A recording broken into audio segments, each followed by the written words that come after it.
Hello everybody, today I'm bringing you the long-awaited thumbnail tutorial. So I've gotten a lot of requests for this. So for this tutorial, you're going to want a couple things. First of all, you're going to want an idea of what your thumbnail is going to be. So you should either have already recorded the footage for your video, or you should have a general idea of what your video is going to be about. So in my case, I know this video is going to be about a specific build with Trevor Belmont's new perk and using a syringe on a medkit. I have a general vision for what I want the thumbnail to be. And then you're going to need two programs, right? You're going to need Blender, which is free and open source. So just go ahead and get that. And then you're also going to want Photoshop or an equivalent. Once you have those things, you're going to want a model of whatever character you want to be in your thumbnail, or models plural. For the sake of this tutorial, I'm going to give you guys the Trevor Belmont model that I exported, just so you have something to play around with while you're learning. In the future, if you're trying to make thumbnails on a regular basis and you're going to want different characters in them, I'm not going to be able to provide you with everything you want. So I'm going to leave a link in the description to a video on how to do that. But if I do get enough requests, I will make a follow-up to this video, just showing you how to extract models from the game, if you'd prefer to see me do that. Okay, so I'm assuming if you're still here at this point, that you've got all of the things I listed, you're ready to go, and yeah, so we're just gonna get into it. Okay, so I'm re-recording this part because I wasn't happy with how I explained it in the actual video. So this is how you navigate around in Blender. So first of all, if you click and hold the middle mouse scroll wheel, you can rotate around your character like this. Then if you hold shift and then middle mouse click, you pan left and right like that. And then if you use your just scroll, you zoom in and out. So all of these combined, right, we can pretty much do whatever we want. It'll take a little bit to get used to this, but once you get the hang of it, it's really simple and easy. Now, you're going to want to have an idea before you get into posing of what you're doing. You don't just want to futz about, because you're going to end up with something ugly. So what I like to do is gather reference. So as I'm going over my thumbnail process, I'm not leaving anything out. I'm not just going to be technical. I'm going to go through my thought process. Feel free to just skip through this video. I don't know what the timestamps are going to be like. I'll try and have helpful chapters. I don't know. Anyway, so let's go across to Google. First resource you're going to want, I'll have this linked in the description as well. YouTubeThumbnailDownloader.com. If you see a thumbnail on YouTube you like, this one is unrelated. I just had it here as an example. You can copy the URL for that YouTube video, paste it here, and download it. I have a whole folder full of references. So yeah, as you can see here, I've got a bunch of different references. I've got like these ones were my inspiration for the Don't Play DBD at 3 AM style videos. And I've added some since, like that one, for example, because it's kind of a serious thing. Same with this one. I liked the eyes. They did the eyes on this one. I thought, okay, maybe I'll try and make that even more dramatic than I previously have, and stuff like that. And just anytime I see a thumbnail that has something I like, for example, I liked how the survivors posed with the flashlight in this, I grabbed it just as reference. But yeah, here we have this Drac video folder. And so I thought Otz's style of thumbnail was a good, like when I pictured the thumbnail for this video, this kind of thing came into mind. So I grabbed a reference for him, but that's more just for the general look of things. I mean, it's pretty basic, like most DBD thumbnails kind of look like this anyway. I just chose to grab some of Otz's. Oftentimes, the references I'll use will be from, as you see out here, just videos that aren't even about Dead by Daylight at all. So if you see a thumbnail that has a style that you like, just go ahead and yoink it. Or as you can see in here, I've got just some general poses, right? I'm going to go over that next. For this one, you can just kind of Google like male pose or like female pose or strong pose, you know, whatever. Or you can be more specific if you have an idea. So here I wrote male plotting. And honestly, most of them are fucking terrible. I found this one. I kind of like the angle. I mean, his face is goofy as hell, but yeah, you can go ahead and find some posing reference as well, which is highly recommended. Sometimes the thumbnails you find will be the posing reference, but you know, just find like a general idea of what you want your thumbnail to be. A lot of thumbnails will have the survivors like running or something. So you can Google like running pose, right? And then maybe even like front on like this. And then see, you start to get some, yeah, occasionally there's some gems in it. Okay, that's getting a bit much, but you know, you get the idea, right? And you can just go through until you find one that you like. Anyway, that's the general idea. So I've got a couple that I like here. So now we can move on to actually posing. Okay, so here we are back in Blender. You'll see here that there's these black lines everywhere. This is the skeleton for the character. What you can do is just click on any of these black lines. It should highlight all of them. And you'll see up here we're in object mode. You just want to click that drop down and go to pose mode. So you'll see that they change color a little bit. Now if we click on any of these, we come over to these tools. So for example, we come to the move tool and we click and drag, it moves that around. Now you don't actually want to use the move tool. You basically want to exclusively use the rotate tool because that's how joints in real life work, right? So, we could move this up like that, for example, move that down, bend the arm. And you can already see like I did that super roughly, but you get an idea of how it actually works, right? So then you just want to look at the pose you had referenced, or if you just got pose in your mind or whatever, maybe you're just doing something super basic, like you just want his shoulder down by his side, this one as well, maybe you just want something super basic. I don't know.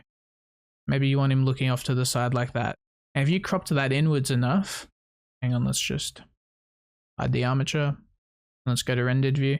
I mean, already, like, if you cropped that into there and you threw a couple perks on the side, that's, you've already kind of got something. Control Z all of that because that is not what I want at all. But yeah, so that's a general outline of how to actually pose.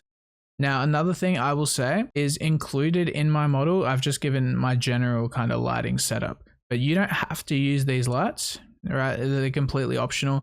But if you're trying to actually replicate my style, 9 out of 10 times, I don't really mess with the lights that much unless something looks bad and then I'll fix it. But I use this as a general template and I just kind of roll with it. All of my characters that I export start with this Blender file. I'll just delete whatever character's in here. I'll import the new one and I'll save it. But if you don't want to use my lights, you can just come over here and you can just click these two. So the eye controls what's viewable in this view like this. So you can see we turn that on and off. And this camera one is the same thing, but for when you actually render your image. So you can see just by turning off that light, we've now got a lot more of a dramatic look. And that might be what you want, right? You can play around and see what each of the lights I have in here does. You can also control their power if you want. So let's come to this one, for example.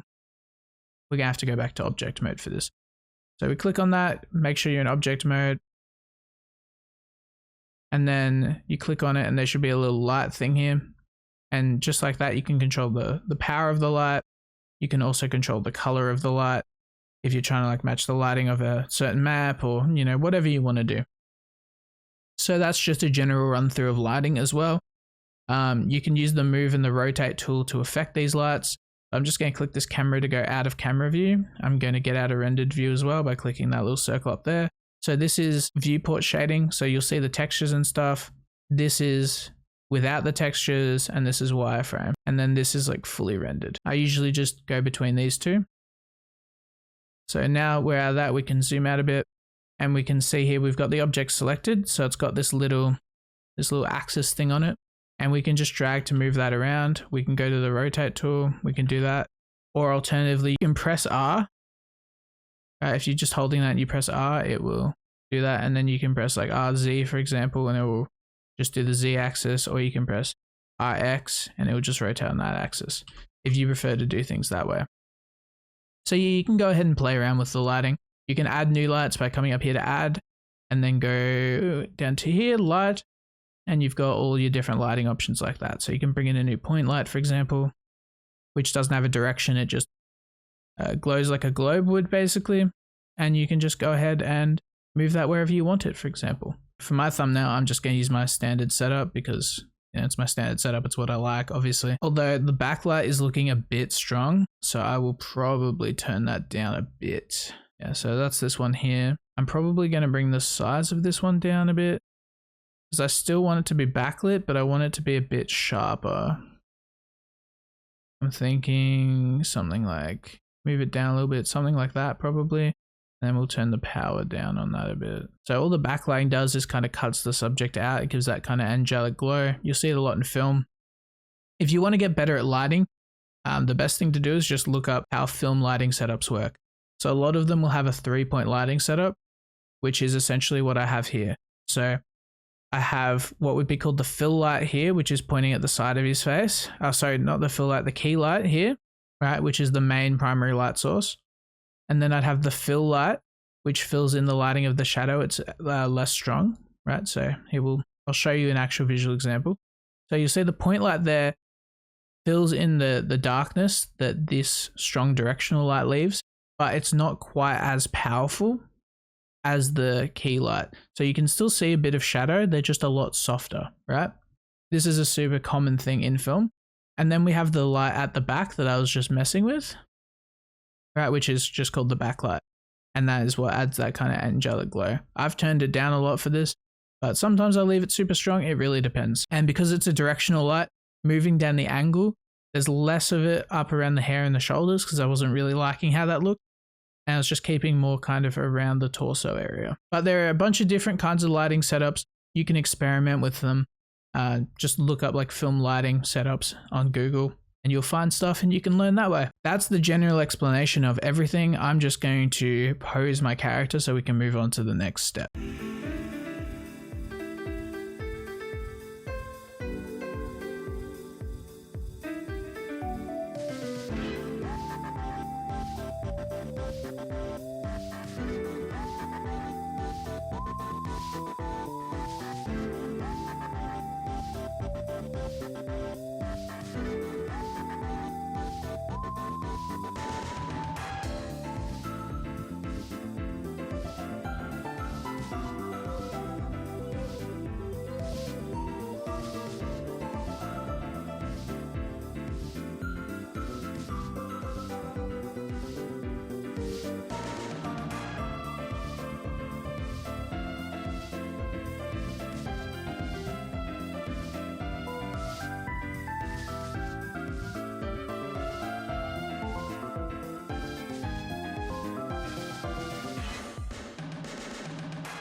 Okay, so I did a little time lapse there just to show me posing. Hopefully you get the general idea of that. It's literally just a bunch of fiddling around until you get something you'd like. Now I'm not 100% happy with this. The arm there kind of bends weird, but I mean, it'll probably end up being cropped in like this anyway. So that's another thing to think about, how it's actually going to be cropped when you do the final thumbnail.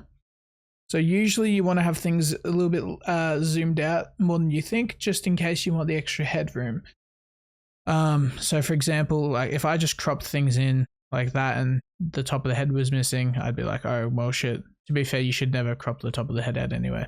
But you know, you get the idea. Let's say there's something about the torso that you wanted and you realized too late after you'd already done the render that you wanted it like that. So it's usually just easier to do that ahead of time. Anyway, so as you can see here, I pretty directly referenced this image here. Obviously without the goofy ass fucking facial expression. You can sort of start to see it coming together. Some important things to note, maybe the facial rig, because it is very fidgety. So with the eyes, there will be 3 bones basically on the exact same place on each eye. And one will control the upper eyelid, the bottom eyelid, and the actual eyeball rotation. You can kind of just go through and move them all slightly to get to the one you want, or if you know you're not going to use the eyelids, like I knew I wasn't going to use them for this because they were already how I wanted them to be. I just clicked on it and then pressed H to hide it until I got the right eye on this one, and then I clicked over here and it was already on the eye. So I was like, oh, perfect.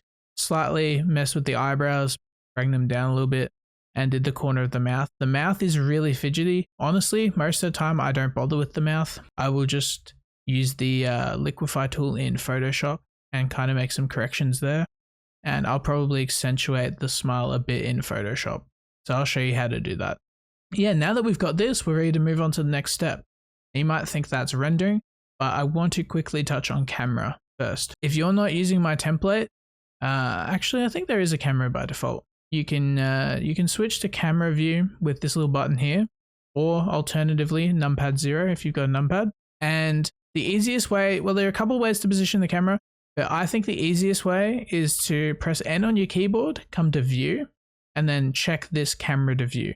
And now you can pan around. I'm not going to do it because I like this camera thing, but then you can pan around exactly like I showed you how to navigate before, but your camera will follow you. The other thing you can do is if you select your camera and you're in object mode and you come down here, you'll see a little camera icon. Click on that.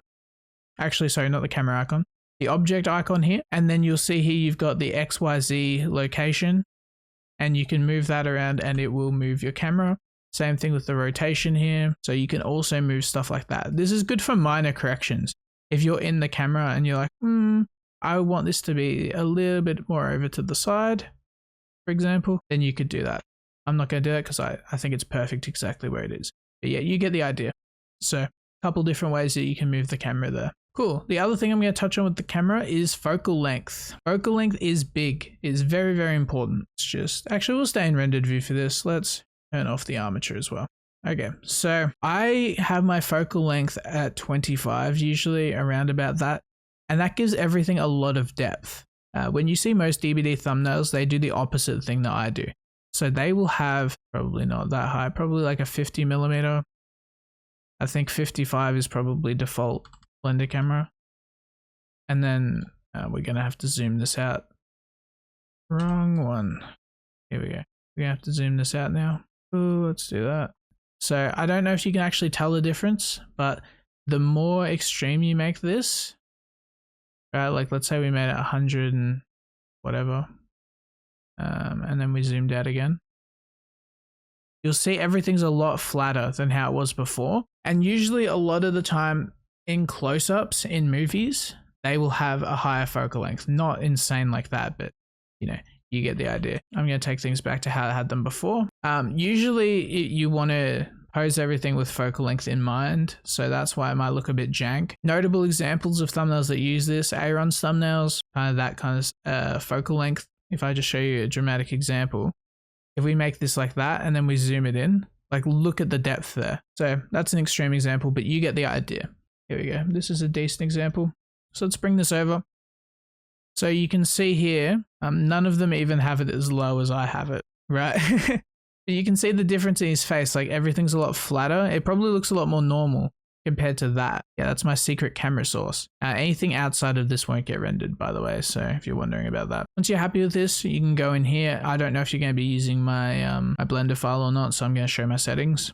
So I render at the resolution of my monitor, which is way larger than you actually need to render. 90% of YouTube thumbnails are 720p, so that'd be 1280 by 720. This is like so much bigger than that. It's the same aspect ratio, just like way higher resolution, right? I do that just because I like working in that size and I just downscale my thumbnails afterwards. You can't really go much bigger than that on YouTube most of the time because they have a strict file limit for thumbnails, which is why they're always in like 720p. I still like to render like this because it just gives me more options if I want to crop it in a bit more. But you don't need to do that. The other thing here is the samples. I've got my sample rate really low for my render.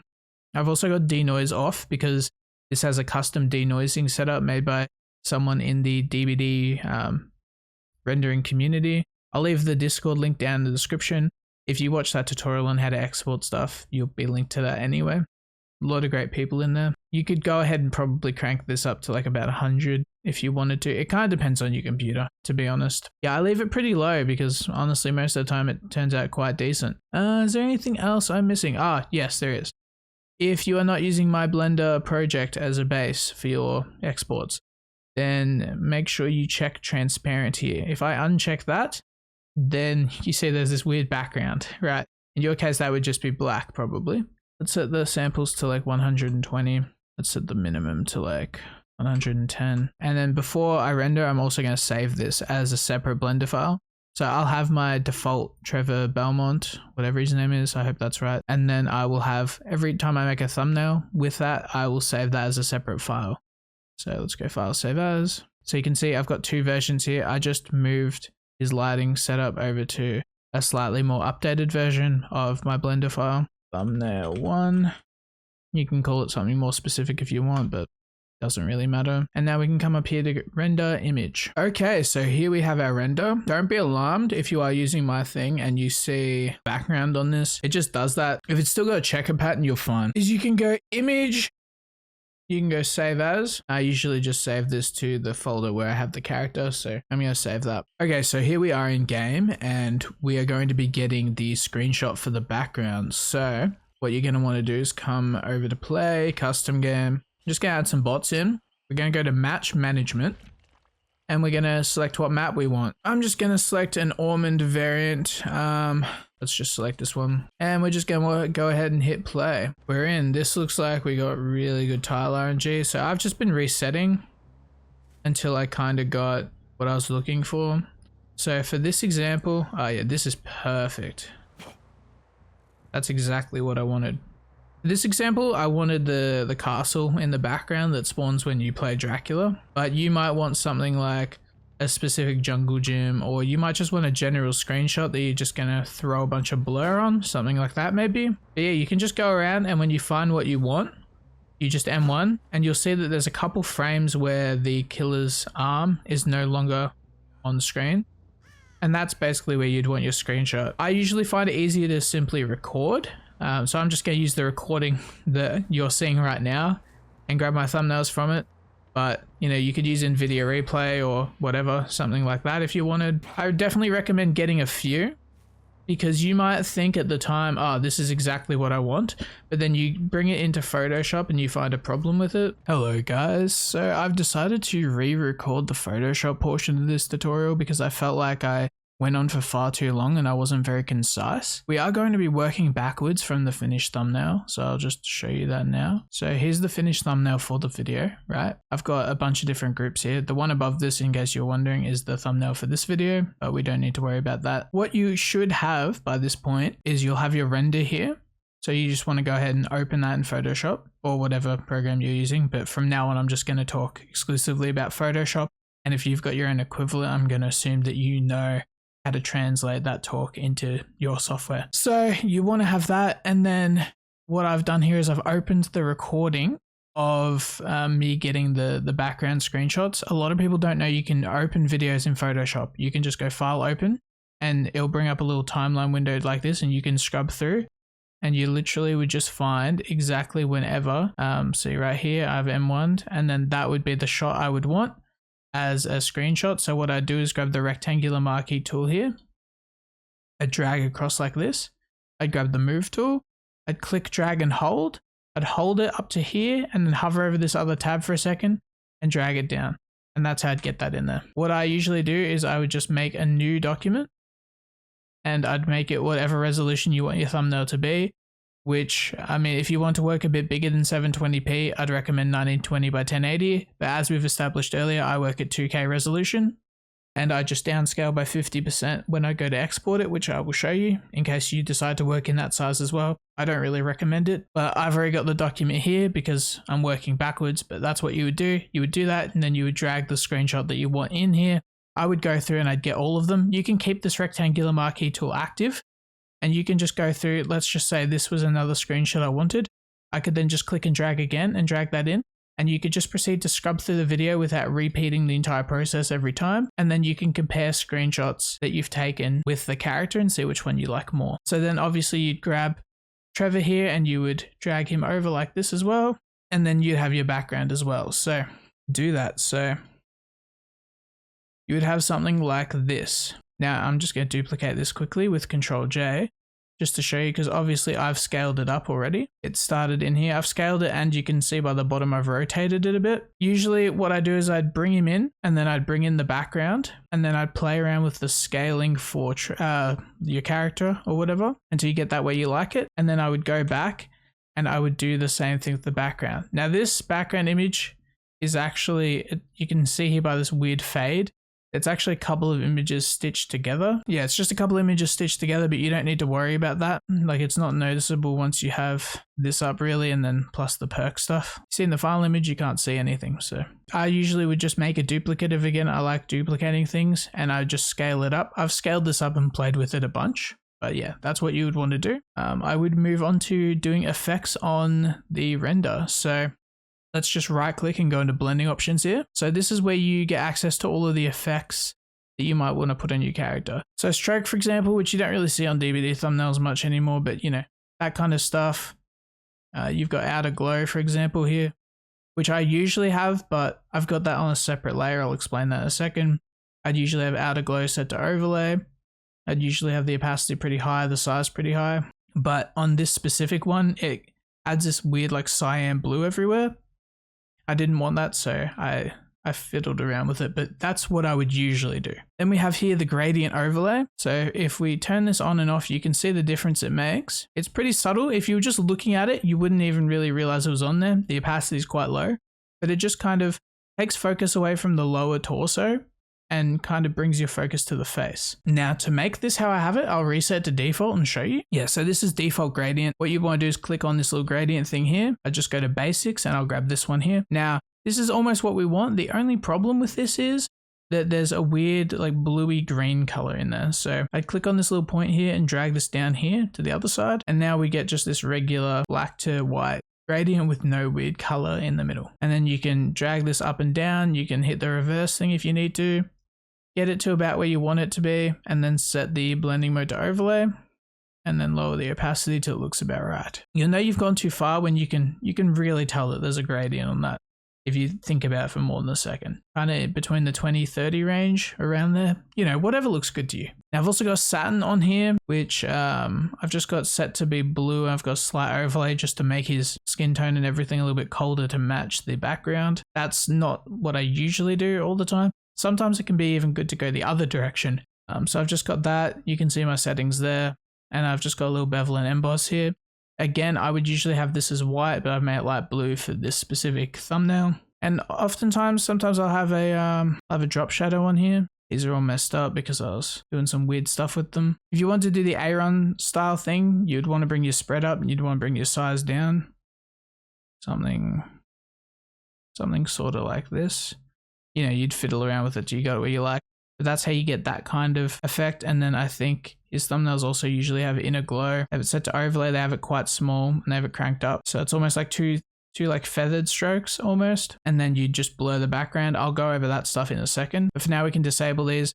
And I don't have the outer glow stuff on this layer because of these. So I didn't want the drop shadow or the outer glow and stuff to affect these images.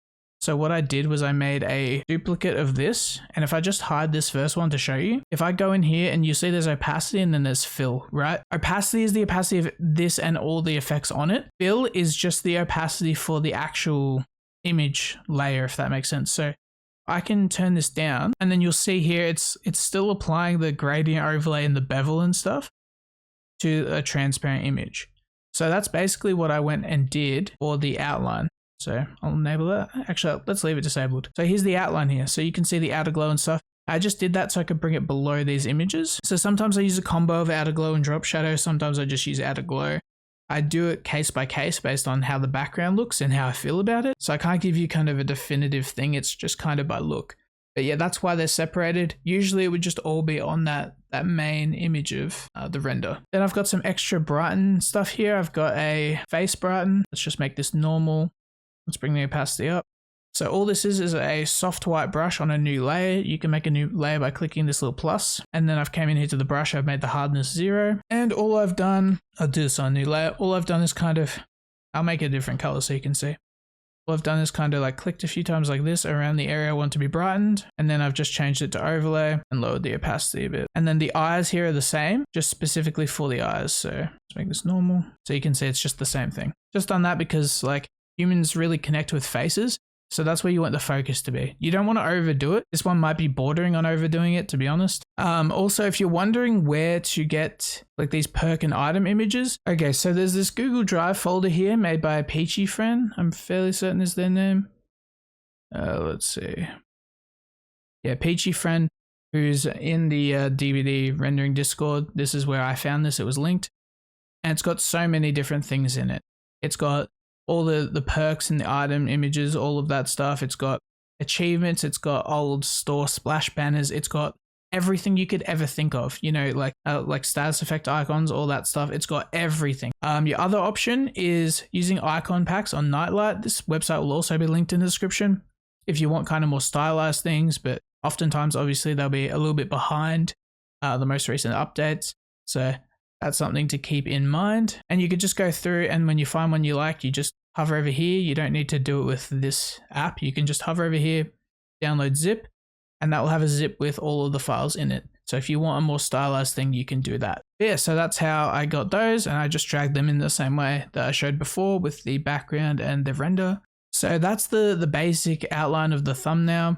This is where you'd also add, if you're going to do text or anything like that, you'd put that in this step here. I almost forgot one thing, and the DC icon here. So 2 killers disconnected in this video, so I thought it was something worth marketing about the video. Almost forgot a crucial step, which is fiddling with the background. So what most DBD thumbnails do, I'll just duplicate this with Ctrl-J again just to show you. What most of them would do is they'd come up here, go filter blur, Gaussian blur. If you want an OTS style one, then you want probably around 9. If you want like an Aaron style one, you probably want around 3-ish. You can kind of do it by eye, get it to where you want it to be. It also depends on the size of your document, I think. And then you'd have that drop shadow effect before and the inner glow and stuff. And that's how you do that basic style, right? In the case of mine, if you specifically want to know how I do things, I have this like kind of motion blur zoom effect, and I'll show you how I do that. So you'd want to, again, duplicate the background. You definitely want to duplicate the background for this one because you're going to have both of them. And then what you'd want to do is come up here to filter blur again, and you'd want to grab radial blur here, and you want to change the blur method from spin to zoom, and you'd want to make that around 20 to 30-ish. And then you hit OK on that, and then you get this effect here. So then what you do is you'd apply a mask. You can probably see here on these layers how there's like next to the actual thumbnail of the image, there is this other little black and white thing that just looks like a bunch of like black has been spray painted on a white piece of paper or something. That's the mask. So it's kind of like erasing things, but without actually erasing them. You can go back at any time and change it. To add one of these to an image, you just highlight the image you want. You come down here and you click this button here, and you'll see all of a sudden there's a little white thumbnail here. So if you want to work on the mask instead of the actual image, make sure you click the thumbnail for the actual mask. We're going to grab this brush, and anything white is showing the original image. Anything black is what will be erased. You want to make your brush color black, and then we can use the square brackets here to make this bigger, or you can come up here to the brush size and you can change that. And then you'd basically want to do it almost like a vignette. So you just kind of paint, and you just want to paint around till it just kind of touches the edges. Now it kind of looks like the background's moving or whatever. It just adds energy to it, especially because a lot of the time our thumbnails would just have a survivor running away from a killer. The stock standard DVD thumbnail survivor main thing that you've seen 1,000 times. And yeah, I just feel like it adds a lot of energy to it. So that's how I do that. So I've got a curves layer here. This is just kind of like brightness if you're unfamiliar. So to make one of these, make both of these effects actually, you click and hold this, and then you'll see in the list here we've got curves and we've got vibrance. You've got the curves layer here, and all I've done is, I'll just add one quickly and show you. You can click anywhere along this line and make a point. Up there is brightness, up there is, down here is darkness, and it's got all the values of the image, so you can kind of click and like bring it up, and then you can come down here and bring it down. And that's effectively doing what contrast would do. And so you can just kind of subtly play around with that. And that's what I did to slightly brighten the image here. I've got a vibrance thing here, added that the same way. So I've turned down the saturation a little bit and increased the vibrance. Vibrance is kind of like making the colors richer, and saturation is making them, I've got one of those on there. So that's why this looks different, because all I've actually done in this step is add sharpness. So what I've done is I've grouped everything. So to do that, you'd want to click on the bottom layer, hold shift, click on the top layer, and then press Ctrl and G on your keyboard, and that will create a group. And then once you've got a group, you can duplicate said group. You can right click on it and go merge group. And so now you've effectively got a flat layer that has everything in that group in it. And the reason this is important is because we use a high pass filter to add sharpness. What you'd then want to do is either duplicate again to have a backup, or just go filter, other high pass, and it'll bring up this little thing here. And then you want to play around with this until you don't want it to be too crazy. If you make it like this is too much. So it looks something like this. Every image will be different because it's detecting the details, but you get it around there, and then you do the same thing. You just put it on overlay, and you'll see that makes and when you've got a thumbnail that's like 720p, you want it to be sharp. You want it to look like high quality and clickable. It's very important. So that's all this group here is. And plus I scaled it up as well. All right. So then on top of that, we have kind of the final color grade. There's a lot of stuff in here. This might look overwhelming, but I'll just go through things one step at a time. So first thing I've done is taken what we had before, that group, I've duplicated it, merged it like I just showed, and then I've right clicked on it and gone convert to smart object. The reason I do this is because when you've got as a smart object, the filters are applied almost as effects in blending options. So I can click on this camera raw filter here that I've added. I can turn it on and off and just see how it looks. I can also click onto this thing here and I can adjust the opacity of the effect. Just adds a little bit more flexibility. What we're also going to do is grab the rectangular marquee tool. We're going to go over it like that, like we did earlier. Go make layer via cut. That's just going to cut anything that's outside the borders of Photoshop out of the image, because when you view it in this filter, you can see all that stuff and it's just a bit distracting. So we've got that. Right click, convert to smart object, and then filter, camera raw filter. Okay, so we're here in the camera raw filter. So we've got a bunch of stuff here for exposure, contrast, highlights, shadows, whites, blacks, which all might seem like stuff that you could just do with the effects I showed off before, and you can, but it just feels better. It just, I know, it hits different when you do it in here. So usually I'll bring up the exposure a little bit. For this one, it doesn't really need it, so I'm barely going to touch it. You know, you can play around with the contrast, maybe. Usually I bring down the highlights and bring up the shadows. And I just kind of toy around with them. You just basically take the thing and you just jiggle it around. And when it starts looking better, you leave it the direction it looks better. It's that simple. And you know, occasionally I'll mess with temperature and stuff. This thumbnail doesn't need it. And then you can come down here and you can make it even more sharper by messing with texture, clarity, and occasionally dehaze. If you want grain, I don't recommend using this. I mean, actually it's fine. You could add grain like that if you wanted. I think it's kind of pointless for thumbnails because you're not really going to be able to see it at 720p. You know, each to their own. And then once you're happy, hit OK. So let's just compare what I just did to what I had before. Oh my God, they're almost identical. So now I've got a bunch of other adjustment layers here. So we've got hue and saturation node. All this is doing is just boosting saturation a bit.